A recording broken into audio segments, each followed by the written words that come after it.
Começar o nosso catecismo.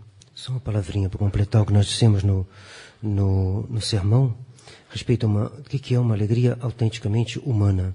Então, o homem, sendo um animal racional, tem uma alma espiritual, ele é capaz de de ver o que há de espiritual mesmo em tudo. A alegria dele é de uma outra ordem que a alegria do animal, mas ela se encontra também nas coisas sensíveis. Saber distinguir um bom vinho é algo de espiritual. Aquele que trabalha com as mãos, se faz um trabalho bem feito, um marceneiro, um pedreiro, ele tem algo de espiritual, porque ele conhece, ele domina a sua profissão, ele vê o nexo das coisas. Uma mãe que educa os seus filhos, que vê o despertar da inteligência em cada um e que estuda o coração humano dos seus próprios filhos para corrigi-los e ajudá-los, é uma alegria propriamente humana, alegria e atividade propriamente humana. Toda alegria humana é acompanhada de uma alegria, porque tudo que é bem feito satisfaz a nossa natureza. Então, essa alegria propriamente humana, que que vem da alma, que vem da razão, não é só a contemplação. A contemplação é a sua manifestação mais alta, que é contemplar a Deus Ele mesmo. Mas ela se manifesta também na atividade humana. E quanto mais alguém domina a sua profissão, por exemplo, ou quanto mais uma mãe conhece os seus filhos, mais ela tem uma atitude verdadeiramente humana e é capaz de estar exercendo aquilo que é especificamente humano, que é distinto dos animais. E quanto mais a gente tem uma vida vulgar, brutal e que repetitiva, sem um trabalho que não exige nenhum discernimento, é uma coisa menos humana. E uma coisa que exige mais discernimento, uma coisa mais humana, né? Ao contrário. Só para não pensarem que essa parte humana do homem se manifesta no esporte. Uma jogada bem feita manifesta uma inteligência. E é uma coisa que é humana. E assim por diante. Mas tem coisas que são maiores. O próprio da inteligência é saber discernir a hierarquia das coisas que Deus fez e se aplicar àquelas que são mais importantes. Por que nós somos a favor da esposa em casa? Por quê? Porque a alma de uma criança é muito mais importante do que as gavetas do escritório da Petrobras. A Petrobras é interessante que ela produz o seu petróleo, a gasolina, mas a gasolina é, por natureza, inferior a uma alma imortal. Então, a mãe que fica em casa e cuida e entende o coração do seu próprio filho e suas filhas, ela está exercendo algo de mais humano do que o contrário, do que simplesmente arrumar as gavetas dos escritórios, que também é uma coisa humana também, porque utiliza a inteligência e se faz avançar uma coisa que também é útil, tem sua utilidade. Mas há uma hierarquia. E essa hierarquia, quanto mais ela é respeitada, mais o ser humano realiza aquilo que Deus deu de específico a cada um de nós. Então, digo isso só para completar. Claro que a contemplação é o que há de mais alto, mas não quer dizer que... Agora, alguém deve fugir de quê? Fugir de uma vida que seja sub-humana. Divertimentos que cada vez mais... Essa música rock, por que ela é ruim? Porque ela não se dirige à parte mais alta do nosso ser. Dirige mais à parte sensível, irascível, aquele ritmo, o ritmo violento, que excita a pessoa no que ela tem de menos espiritual. Então, uma música que diminui em vez de elevar. E as coisas que elevam é a boa música, é a boa pintura, é a boa literatura. O gregoriano eleva. E tem músicas que quanto mais bem ele é cantado, mais ele eleva. Bom, então essas coisas, há toda uma educação a fazer, a refazer, né? Tomando em conta a nossa natureza humana. E daí nascem alegrias mais altas. A alegria de alguém que domina uma profissão e faz uma obra-prima é muito maior do que alguém que faz as coisas de qualquer maneira, sem nem saber o que está fazendo, é claro. Uma professora que leva o seu aluno a sair de uma situação difícil, até fazê-lo compreender alguma coisa e aprender a ler e aprender a abrir a sua inteligência às realidades, e que o ajuda a ter uma compreensão real da realidade, é uma grande coisa, uma coisa extraordinária. Essa alegria, claro, é superior à alegria que dá o rock. Mas, voltando ao nosso catecismo. Então, estamos nos sacramentos. Qual o efeito principal dos sacramentos? É a graça. E que é a graça? Então, os sacramentos são os canais da graça. E o que é a graça? A graça de Deus é um dom interior, sobrenatural, que nos é dado sem merecimento algum de nossa parte. Por isso é chamado graça. Uma coisa que é dada de graça. Deus deu sem a gente merecer. Deus deu porque na sua bondade Ele levou o homem a algo que está acima da sua natureza. Então é um dom interior. O animal não tem vida interior, porque o animal não tem uma alma. Nós temos uma capacidade de Deus, nossa alma é capaz de Deus, enquanto que o animal não é capaz de Deus. Deus não pode se revelar ao animal. E no mundo moderno ele procura confundir um pouquinho os limites entre o animal e o humano. Por quê? Porque faz parte desse espírito revolucionário que quer subverter a ordem feita por Deus, e daí essa campanha que a gente vê em apagar o limite que separa o reino mineral, do vegetal, do animal e do humano. De tal maneira que as pessoas vivam na confusão e não saibam mais se pode comer um carneiro ou não pode, ou se pode pisar na grama ou não pode, porque começam a ter uma cabeça completamente confusa e acabam se voltando contra o homem, pelo aborto, todas as coisas que a gente vê hoje em dia. Então, é um dom interior que só pode ser dado ao homem e ao anjo, porque só esses dois têm uma vida, uma capacidade de Deus, que vem da inteligência, que vem da alma, do ser racional. Então é um dom interior, sobrenatural. Por que sobrenatural? Porque está acima da nossa natureza, acima da natureza angélica também, porque é uma participação da natureza divina. Então é sobrenatural. Sobrenatural essencialmente, acima de qualquer natureza criada ou criável. Porque não tem nenhuma natureza que possa ser criada tendo a natureza divina. A natureza divina é própria de Deus. A graça é uma participação da natureza divina. Então, a participação da natureza que necessariamente é sobrenatural. Sobrenatural, que é acima da natureza de qualquer criatura. Homem, anjo, superanjo. É impossível que haja uma criatura a qual a graça seja natural. É impossível. Porque essa criatura deve ser Deus. A graça nos faz participantes da natureza divina. Ora, a natureza divina só pode ser possuída naturalmente, por natureza, por Deus. Nós não podemos. Então, para nós, isso é sempre uma coisa acrescentada. Então, é um dom interior, sobrenatural, isso é acrescentado à nossa natureza, que nos é dado sem merecimento algum de nossa parte. Adão e Eva não tinham feito nada para merecer esse dom, e depois Nosso Senhor nos deu esse dom de novo, depois do pecado original, sem merecimento da nossa parte, por pura bondade. Morreu na cruz para que a gente recebesse novamente a graça. Então, que nos é dado sem merecimento algum de nossa parte, mas pelos merecimentos de Jesus Cristo. Foi Nosso Senhor que nos mereceu a graça.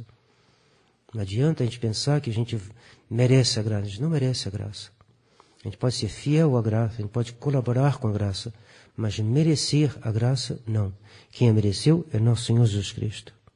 Em ordem à vida eterna. Para que a graça? Para que a gente tenha a vida eterna. É um começo da vida eterna.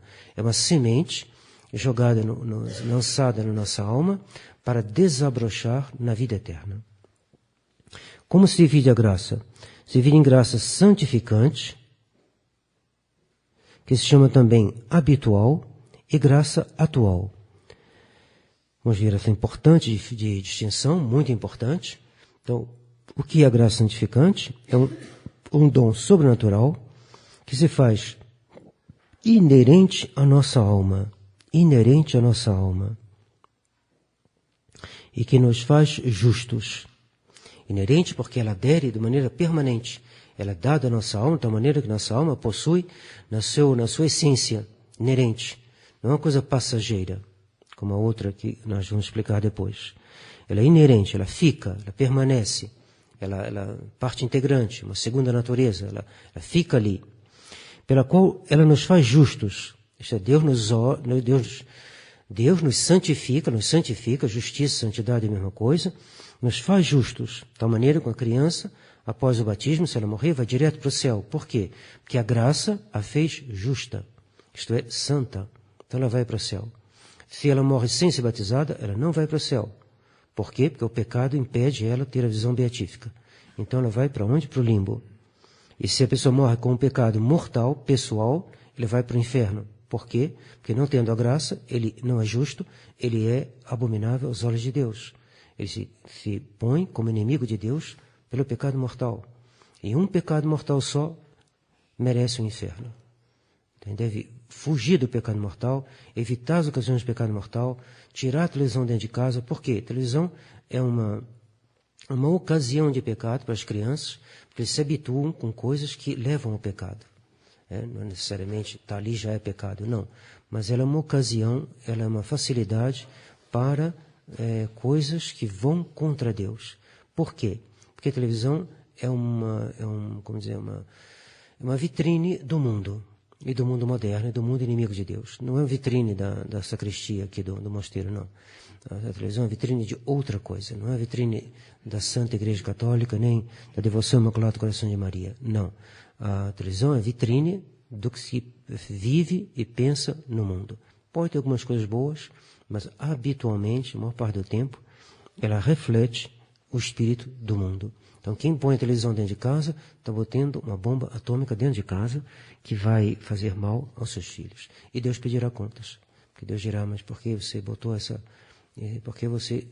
botou dentro da sua casa algo que ia fazer mal aos seus filhos? Ele confia os filhos para que você os educasse e os salvasse e colaborasse com a sua salvação, e não para que você botasse impedimentos à sua salvação. Então, que nos faz justos, ou seja, filhos adotivos de Deus. Filhos adotivos de Deus. Nós somos assim, nosso Senhor é filho natural. Natural, outra palavra tomada no sentido não habitual, mas ele é filho de Deus, filho eterno do Pai, igual ao Pai. Ele é filho, ele é Deus. Ele é Deus por natureza. Agora, nós somos participantes. Deus Pai nos olha e nos chama de filho por causa de Jesus Cristo. Porque nós estamos unidos a Ele. Então, nós somos filhos como? Adotivos. Não somos filhos, não procedemos do Pai como o Verbo procede do Pai. O Verbo procede do Pai não como uma criatura. Ele é igual ao Pai, Ele é Deus, eterno. Nós procedemos de Deus como uma criatura. E somos, pela graça, tornados filhos adotivos de Deus. Uma criança antes do batismo não é filho de Deus. Ela é criatura de Deus. Então, a gente não deve utilizar essa expressão que às vezes as pessoas usam, todos os homens são filhos de Deus. Não. Filho de Deus é quem está na graça de Deus. Os outros não são. Quem está no inferno não é filho de Deus, é criatura de Deus. Mas filho de Deus é só quem tem a graça santificante. Se não tem a graça santificante, não é filho de Deus. Filhos de Deus vão para o céu, vão para a casa do Pai. Os que não são filhos ficam fora da casa, é evidente. Na casa a gente recebe os filhos. Moram ali os filhos. Ou então uma pessoa que é agregada à família por um título especial, um título de afeição, que merece uma certa... um filho adotivo, coisa meio que existe entre os homens. Então, um filho adotivo de Deus, herdeiros do paraíso. Então, a graça nos torna herdeiros do paraíso. De tal maneira que se a pessoa morre com a graça, ele vai para o paraíso. Passando a maior parte das vezes pelo purgatório, mas ele vai para o paraíso. Por quê? Porque ele é herdeiro do paraíso. Assim como Nosso Senhor é herdeiro do céu pela sua paixão e pelo fato de ter feito a vontade do Pai, nós, junto com ele, somos herdeiros do paraíso. Quantas espécies há de graça santificante? A graça primeira e a graça segunda. Que é a graça primeira? A graça primeira é aquela pela qual o homem passa do estado de pecado mortal ao estado de justiça, de amizade com Deus. É o que acontece no batismo ou então no confessionário, quando a pessoa que estava em estado de pecado mortal vai se confessar. e recebe a absolvição e recobra o estado de amizade com Deus, recobra a graça. Então essa é a graça primeira, que marca a passagem do pecado mortal à vida da graça. Que é a graça segunda? Graça segunda é um aumento da graça primeira. Uma pessoa estava em estado de graça, veio receber a Santa Comunhão, voltou para o seu lugar, santificado. O que é isso? Graça segunda. A pessoa estava lendo, entendeu uma coisa, deu toda a sua adesão ao que ele entendeu, é uma coisa importante sobre Deus, sobre a alma, uma graça segunda. Ele cresceu. A pessoa vai, recebe uma pessoa, faz um ato de caridade, e está em estado de graça, e faz um ato de caridade para ajudar uma pessoa, ele cresce. O que é isso? Graça segunda. Por que segunda? Porque a primeira ele já tinha, que está em estado de graça. E agora ele cresceu, a graça primeira cresceu, então ela é chamada segunda. Então terminamos com a graça santificante. A graça santificante, então, é uma coisa estável, que está na essência da nossa alma, que muda completamente a vida de uma pessoa. De inimiga de Deus se torna amiga de Deus. Então, é a coisa mais importante de todas. Vamos passar para outro tipo de graça, que são os dois tipos, graça santificante, acabamos de ver, e a outra é chamada atual. O que é a graça atual? A graça atual é um dom sobrenatural que ilumina a nossa inteligência, move e fortalece a nossa vontade, a fim de que pratiquemos o bem e evitemos o mal. Você está andando e recebe uma inspiração para fazer uma oração, ou para não sei, uma coisa boa, que lhe é inspirada por Deus, é uma graça atual. Estou escutando Santa Teresinha, o primeiro sermão que ela entendeu, foi uma graça atual. Ela lembra do primeiro sermão que ela entendeu. Acho que o padre estava falando da paixão do Nosso Senhor, se não me engano. Então, uma graça atual. Ela estava ali e recebeu uma coisa que ela não tinha ainda, que era o quê? Compreensão do sermão. Ah, interessante. Graça atual. Um dia ela estava com um missal e uma imagem escapa assim e ela vê o braço do Nosso Senhor na cruz e viu o sangue caindo e teve uma inspiração. Esse sangue está caindo aonde? Quantas almas desperdiçam esse sangue? Cai por terra. Por isso eu ficarei embaixo da cruz para recolher esse sangue e distribuí-lo às almas. Graça atual. Graça que veio para que ela crescesse. Graça atual e graça santificante estão bem unidas. A diferença é que a graça atual pode também chegar numa pessoa que está em pecado mortal. Uma pessoa está em pecado mortal e recebe uma graça atual de arrependimento. Às vezes escutando um sermão, lendo um livro, vendo uma imagem. E aí ele pode, meu Deus, eu tenho que me confessar. Uma graça atual. Ele não tem a graça santificante, mas ele teve uma iluminação, uma inspiração, que o ajudou a tomar consciência do seu estado. Então, de procurar um confessionário. Então, a graça atual é um dom sobrenatural que ilumina a nossa inteligência, move e fortalece a nossa vontade, a fim de que pratiquemos o bem e evitemos o mal. Podemos nós resistir à graça de Deus? Sim, infelizmente. Podemos resistir à graça de Deus porque ela não destrói o nosso livre-arbítrio. Judas resistiu à graça de Deus. Quando Judas, Hortas Oliveiras, veio, Nosso Senhor fez uma última tentativa. Amigo, por que aqui vens? Amigo, chama ele de amigo, uma última vez. E de Judas, é com um beijo que traz o Filho do Homem. É com um gesto de amizade que você me trai. Foi uma última chamada. Judas não quis. Só com nossas forças podemos nós fazer alguma coisa que nos seja útil para a vida eterna? Sem o auxílio da graça, só com nossas forças não podemos fazer nada. Nada que não seja útil para a vida eterna. Nada. Da importância da oração. Oração é por quê? Porque a gente não pode fazer nada. Porque mesmo tendo estado de graça, para eu agir, eu preciso da graça atual. A graça atual vem me ajudar nessa própria vida espiritual que eu já tenho. Como Deus nos comunica a graça? Nos comunica a graça principalmente pelos meios dos santos sacramentos. Principalmente. Da importância da comunhão. Importância de receber logo o batismo. A criança nasceu, não espera. A igreja pede que seja na primeira semana que segue o nascimento. Por quê? Porque é importante. A igreja nunca definiu exatamente quais são as consequências de esperar, mas alguns teólogos pensam que esse tempo que se prolonga, em que a criança está sob o domínio do demônio, porque ela está sob o domínio do demônio antes do batismo, ela está num estado de aversão a Deus, quanto mais esse tempo for longo, pior é. Mas a igreja nunca definiu nada sobre isso, só que ela pede que seja na primeira semana. E os teólogos, refletindo sobre isso, alguns pensam que não é sem consequência. A primeira razão não é essa. A primeira razão é, caso a criança morra, ela ficará privada da vida eterna para sempre, da visão beatífica. Bom, essa é uma razão. A outra é que esse contato com o demônio não é bom. Então é melhor tirar a criança rapidamente, quanto antes. Muitos santos foram batizados no dia que nasceram, ou no dia seguinte que nasceram. Muitos católicos e muitos santos.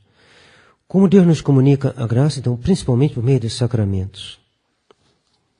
Bom, creio que já está na hora. Vamos parar aqui.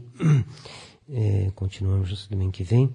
Mas tenhamos esse apreço pelos sacramentos, sabendo que o sacramento que nos comunica a graça de maneira mais intensa é a Eucaristia, que contém não só a graça, mas o autor da graça. Em nome do Pai, do Filho e do Espírito Santo. Amém.